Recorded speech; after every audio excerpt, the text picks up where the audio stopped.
Fala aí pessoal, voltando aqui com a nossa segunda videoaula do curso sobre ponteiros, né? A gente teve sumido aí há algum tempo, demorando para fazer videoaula, porque a gente estava trabalhando na estrutura do nosso site, a gente estava renovando o layout, renovando nossa identidade visual, trabalhando aí para fazer um site mais interativo, um site melhor para que vocês pudessem utilizar fazendo comentários, assistindo as videoaulas num ambiente um pouquinho melhor. Então, como vocês podem ver, a gente já mudou alguma coisa aqui. A nossa apresentação, nossa introdução da videoaula ali já mudou, nosso logotipo mudou. Então, dá uma passadinha lá no site também, façam comentários lá. O pessoal que estava querendo fazer fórum, estava querendo discutir e tal, fazer grupos de discussão, já pode usar aquela área de comentários lá para fazer isso, tá? Então visitem lá, portalcapacitar.com.br, e aí a gente já preparou todo um ambiente, toda uma área bacana ali para vocês, tá? Mais para frente vai melhorar muito o nosso sistema de ensino à distância, a gente vai colocar uns cursos mais legais para vocês, mas até lá a gente continua aqui com as nossas videoaulas, tá bom? Então vamos iniciar aqui. Essa videoaula a gente vai abordar conceitos de ponteiros para vetores e para structs também. Bem simples, tá? A gente vai rapidão aqui para não se estender muito e não ficar uma coisa muito maçante, tá? Então vamos lá. Bibliotecas do C++, no nosso primeiro programa. Int main, variável para ser um contador aqui para a nossa estrutura de loop. Vetor de inteiros de 3 posições, já inicializado aqui, com os valores 1, 2 e 3. E aqui o ponteiro, recebendo apenas o nome do nosso vetor aqui, para colocar o endereço de memória. Aí vocês falam, opa, calma, para o samba aí, vamos com calma. Por que você não colocou o e-comercial na frente do nome do vetor? Simples. O próprio compilador, quando você chama o nome do vetor, ele já entende que ele tem que ir lá no primeiro índice do vetor e pegar o endereço de memória dele. Isso é trabalho do compilador.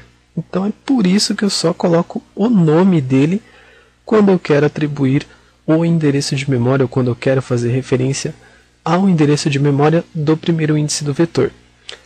Então, o vetor tem alguns endereços de memória nos índices dele. Mas, quando você chama o nome do vetor, o primeiro endereço de memória que ele pega é o do índice 0. É por isso que todo vetor começa no índice 0. Tudo bem? Então, atribuir aqui o endereço de memória do índice 0 do meu vetor ao meu ponteiro. Poderia fazer isso daqui também, ó. Colocar o e-comercial e colocar diretamente o índice 0. Mas eu não quis. Vou deixar apenas o nome dele. Se vocês quiserem, podem mudar o programa à vontade, vai funcionar do mesmo jeito. Legal. Aqui eu tenho a explicação que eu já falei, se vocês quiserem ler também, à vontade. E aqui a gente começa o nosso programa. Eu tenho meus printfs aqui, mostrando o endereço de memória do meu vetor, que nada mais é do que o endereço de memória do primeiro índice dele, do índice 0, mostrando que o meu ponteiro já está armazenando o índice 0 do vetor, já está armazenando o endereço de memória, né, do índice 0, e mostrando também que meu ponteiro tem o lugar dele na memória, tem um endereço de memória. Tá bom? Estrutura de loop, for, apenas para que a gente consiga percorrer o nosso vetor e mostrar os endereços de memória de todos os índices e os valores também que estão armazenados naqueles endereços de memória. Pois bem, no primeiro aqui, nós temos a exibição dos endereços de memória de cada índice. Então, a cada passada do loop, ele vai mostrar o endereço de memória de cada índice do vetor. Índice 0, índice 1 e índice 2. Bacana. Esse %C aqui, não se esqueçam, é apenas para que ele seja substituído pelo E com acento agudo, com base nesse número aqui, que é ASCII. Quem não assistiu ainda a videoaula sobre como utilizar ASCII, assista também. Quem não assistiu às videoaulas do curso básico, assista também. Recomendo, porque vocês podem se confundir. Quem nunca viu na vida o C++, ou quem só viu um pouquinho, pode se confundir. Então assistam antes as videoaulas anteriores para começar a entender ponteiro. Legal. E aqui eu só exibo os valores que estão dentro de cada endereço de memória. Então o valor que está dentro do endereço de memória do índice 0 do vetor, o valor que está dentro do endereço de memória do índice 1 e do índice 2. Beleza. Aí a gente tem aqui também um outro pequeno comentário de que essa linha de cima poderia ser substituída por isso daqui, ó. Ah, mas como assim, Eric? O que é isso daí? Isso daqui é assim. O meu ponteiro já está armazenando o índice 0 do meu vetor, certo? Se eu incremento o meu ponteiro com 1, no caso da primeira passada do loop aqui, é 0, perdão. Ele vai exibir apenas o índice 0 e o valor que está no índice 0, que é o número 1. Na segunda passada, ele vai estar valendo 1. Então, se eu incremento o endereço de memória com 1, e esse endereço de memória é de um inteiro, ele vai passar ao próximo endereço de memória que possua um inteiro.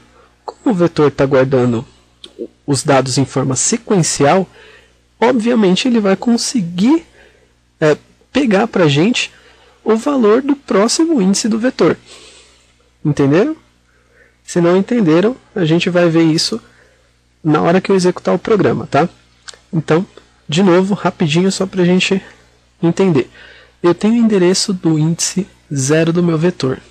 Se eu incremento um endereço de memória, e dependendo de que tipo de dado estamos falando, no caso aqui estamos falando de um inteiro, automaticamente ao incrementar, ele vai passar para o próximo ou para outros, depende do quanto for incrementado aqui, endereços de memória que possuam aquele mesmo tipo de dado. Tudo bem? Acho que agora ficou um pouquinho mais fácil de entender, mas na hora da execução do programa vai ficar fichinha, tá? E aí aqui também uma outra breve explicação. Só uma quebra de linha, um system pause e um return 0. Vamos executar o programa para entender esse negócio maluco de que o ponteiro, o endereço de memória do ponteiro é incrementado. Vamos lá. Executar, compilar e executar. Então deixa eu trazer a tela para cá e aí vocês vão entender. Então ali naqueles 3 primeiros printfs, o que eu fiz? Exibi o endereço de memória do vetor, que nada mais é do que o endereço de memória do primeiro índice do vetor, índice 0. Exibi o endereço de memória que o meu ponteiro armazenou, que também é do índice 0 do vetor, e exibi o endereço de memória do meu ponteiro, que é o lugar dele lá na memória. Aí a gente começa o loop. O endereço do índice 0 do vetor é este aqui, como nós temos lá em cima também. O valor que está no índice 0 é o valor 1, porque eu inicializei com o valor 1. Na segunda passada do loop, ele vai mostrar aqui para a gente o endereço do índice 1 do vetor é este daqui. Incrementou 4 bytes, é o tamanho de um inteiro, 4 bytes. O valor do índice 1 do vetor é este daqui. Eu poderia colocar daquela forma que a gente tinha no comentário. Por quê? Porque se o meu ponteiro está armazenando este endereço de memória e eu incremento em 1, o compilador entende que é para eu ir buscar o outro endereço de memória próximo ali naquela sequência que está guardando também um valor inteiro. E aí ele encontra este endereço de memória aqui. E a gente exibe o valor 2. Na última passada do loop, naquele primeiro printf, ele vai exibir o endereço do índice 2 do vetor é este daqui, também incrementado em 4 bytes, que é o valor de um inteiro. E o valor do índice 2 é 3. Fazendo daquela maneira como nós tínhamos no comentário, asterisco, abre parênteses, ptr mais i, fecha parênteses, a gente vai ter o valor 2 na nossa variável i. E a gente vai ter este endereço de memória no nosso ponteiro aqui, 0022ff44. ff20, desculpa. 0022ff20. Então, na última passada do nosso loop, a gente tem no ponteiro este valor aqui. E a gente tem no nosso i, na nossa variável contador, 2. Então, o que ele entende? É para eu ir para o segundo endereço de memória depois deste, que está armazenando um valor inteiro. Então, ele vem para cá, primeiro, e vem para cá, segundo. E aí ele exibe o valor 3. Agora ficou um pouquinho mais claro, não ficou? Isso daqui é chamado aritmética de ponteiros, tá? Se vocês quiserem estudar um pouquinho mais, quem está fazendo faculdade, curso, dê uma perguntada para os professores de vocês, ou mesmo procurem por outros conteúdos em livros, apostilas. Tem algumas coisas também, mas é tão breve quanto o que eu expliquei aqui, tá bom? Não tem muito mistério. Legal. Aí aqui eu também tenho o mesmo programa usando biblioteca do C++ e, obviamente, funções do C++. E a gente vai agora para o nosso próximo assunto, que são ponteiros para struct. É bem legal esse assunto aqui, então prestem atenção e vamos lá. Biblioteca do C++, using namespace std.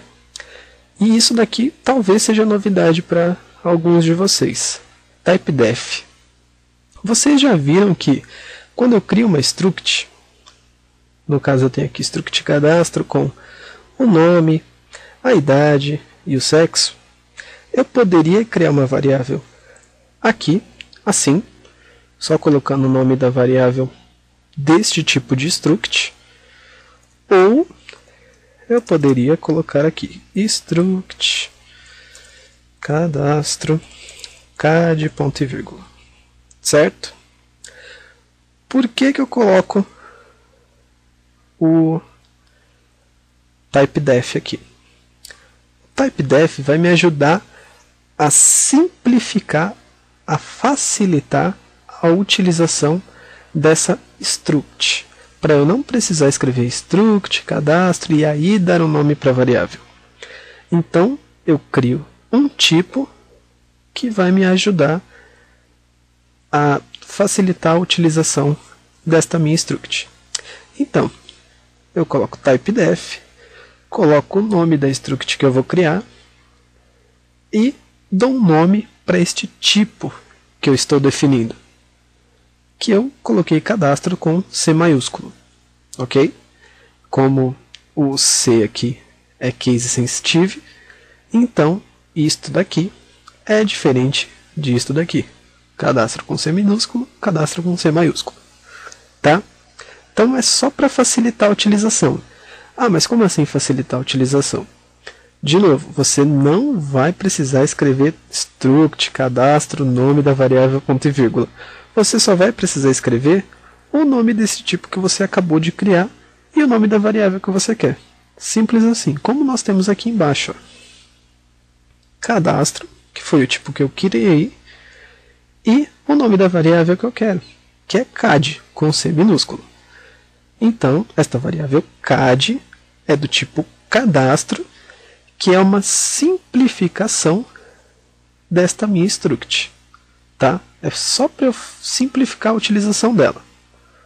Tudo bem? Se vocês quiserem fazer do jeito convencional, como a gente viu lá no curso básico de C++, podem fazer. vai ter o mesmo efeito, vai funcionar do mesmo jeito, tá bom? Bacana.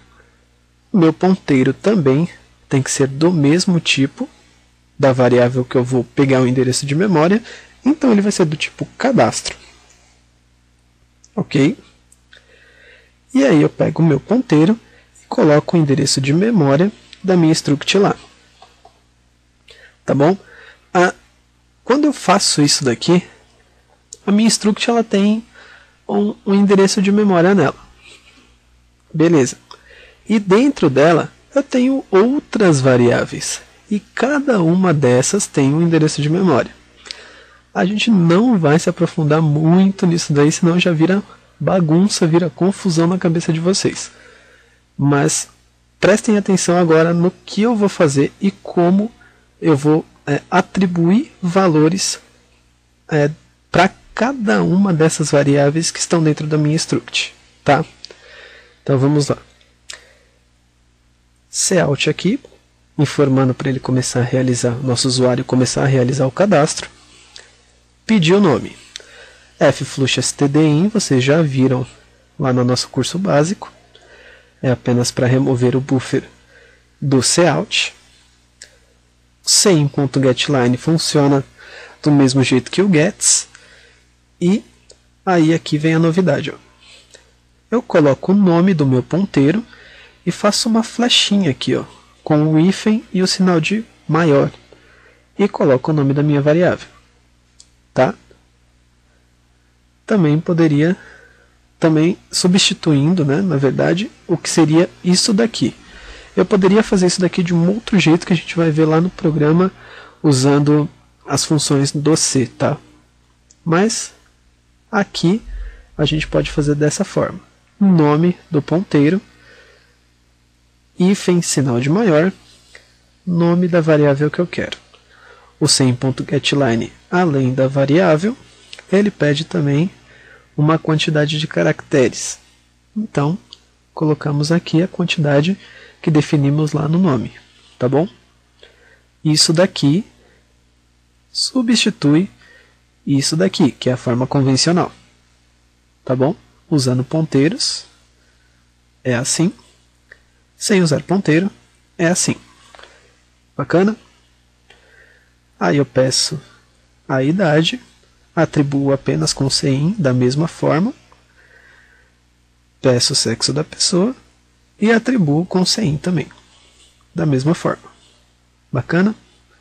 E embaixo aqui eu mostro o cadastro que foi realizado. Cadastro realizado com sucesso e mostro as informações aqui da mesma maneira como eu atribuo.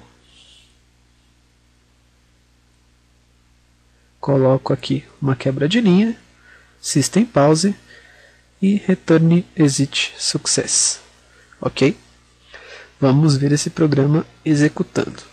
Compilar e executar aqui. Deixa eu trazer a tela para cá. Vamos lá, deixa eu me cadastrar aqui. 3M. E olhem só, cadastrou normal, fez todo o processo normalmente. Bacana? Se vocês tiverem alguma dúvida, quiserem ver formas diferentes, entender melhor esse negócio de struct, ter um endereço de memória, e cada variável também tem o seu endereço de memória, vocês deixem os comentários aqui, ou façam os testes. É só colocar comercial lá na frente das variáveis aqui, na frente desse CAD aqui, e tentando descobrir os endereços de memória dessas variáveis que estão aqui dentro. Bacana? Vamos lá. Aí a gente tem em C também. Bibliotecas do C. Mesma coisa, mesmíssima coisa até aqui. Igualzinho.